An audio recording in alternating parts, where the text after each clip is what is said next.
अस्सलामुअलैकुम दोस्तों, आइए बात करते हैं नीतीश राणे की, जो मुंबई के पूर्व केंद्रीय मंत्री नारायण राणे का बेटा है। उसने मुसलमानों के बारे में कुछ बहुत बड़ी बात कही।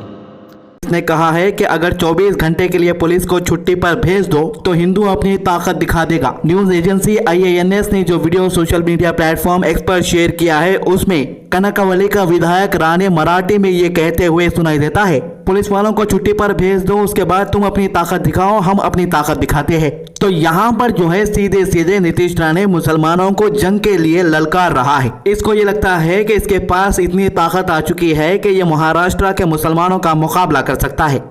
ह्यांच्या धमक्याला फीक देणारे आम्ही लोक आहोत का? ह्याच्यातले कुठलेही वळवे तर आम्ही सांगतो या चला या पोलिसांना 1 दिवसाची सुट्टी मी देतो, तुम्ही तुमची ताकद दाखवा, आणि हिंदू म्हणून आम्ही आमची ताकद दाखवायला मैदानामध्ये येतो। इंडिया का पूरा इतिहास देख लीजिए और पढ़ लीजिए। इतिहास गवाह है कि आज तक अनभक्तों ने कोई भी जंग नहीं जीती है और न आने वाले वक्त में जीतने की ताकत रखते हैं। और आपको बता दूं कि अनभक्त अलग होते हैं और हिंदू अलग होते हैं। जिस तरीके से इसराइल के अंदर जेव्स अलग है और ज़ायोनिस्ट अलग है। ज़ायोनिस्ट की सोच और अनभक्त की सोच एक है, और हिंदू की सोच और वहां पर के तोरा जूस की जो सोच है वो एक है। तो इसराइल के अंदर जो तोरा जूस अपने आप को कहते हैं और इंडिया के अंदर जो अपने आप को सही हिंदू सेकुलर हिंदू कहते हैं, ये लोग अमन पसंद लोग हैं। यही वजह है कि आज भी इंडिया के कई हिस्सों के अंदर भाईचारा बरकरार है, और इसी भाईचारे को खत्म करने के लिए ये जो अनभक्त है अपनी पूरी कोशिश कर रहे हैं जगह जगह। और इनकी ये पर्सनल सोच है कि ये जो फसाद कराते हैं इसकी वजह से इलेक्शन के अंदर काफी फायदा भी हो रहा है इन्हें। अब नीतीश राणे ने इतना बड़ा बयान दे दिया, इससे पहले भी एक बड़ा बयान दे दिया था इन्हें कि मस्जिदों के अंदर घुस के मारेंगे बोल के। अभी इसका दूसरा बयान है। बयान इसलिए दे रहा है क्योंकि उसे पता है कि महाराष्ट्र में उसकी पसंदीदा सरकार है और उसके ऊपर कोई कार्रवाई नहीं होगी। नीतीश राणे के इस बयान पर AIMIM के नेता और हैदराबाद के MP असदुद्दीन ओवैसी की पार्टी के वारिस पठान ने कड़ी प्रतिक्रिया दी है। वारिस पठान ने कहा है कि कुत्ते भौंकते रहते हैं लेकिन शेर को कोई फर्क नहीं पड़ता। अगर ये बात मैंने बोली होती तो अभी मैं जेल में होता।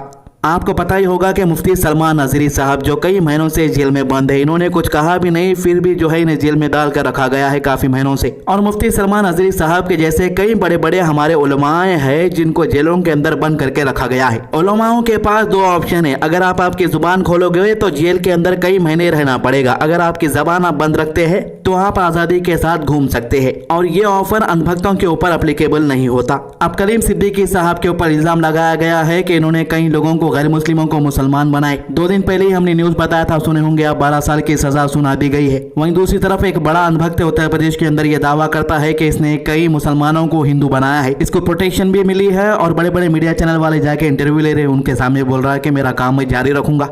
तो हमारी सरकार का मकसद धीरे धीरे हमें अच्छी तरीके से पता लग चुका है। वारिस पठान ने कहा है कि नीतीश कह रहा है कि मुसलमानों को मस्जिदों में घुस के मारेगा। अरे पहले आओ तो सही अपनी 2 टांगों पर और वापस जाओगे स्ट्रक्चर पर। चुनाव टाइम बीजेपी महाराष्ट्र में दंगे कराना चाहती है और कुछ नहीं, ये वारिस पठान का कहना है। जैसे कि मैंने आपको पहले कहा, नीतीश राणे पहली बार ऐसा बयान नहीं दे रहा है। इससे पहले 1 सितंबर को अहमदनगर में शकल हिंदू समाज के आंदोलन में इसने कहा था, जो भाषा में समझते हो उसे भाषा में ही धमकी देकर जा रहा हूं। अगर हमारे रामगिरी महाराज के खिलाफ कुछ किया तो तुम्हारी मस्जिदों में घुसकर चुन चुन के मारेंगे। इन बयानों के बाद महाराष्ट्र में काफी सियासी हंगामा खड़ा हो गया है। इस मामले में पुलिस ने 2 FIR दर्ज की है लेकिन कार्रवाई 0%।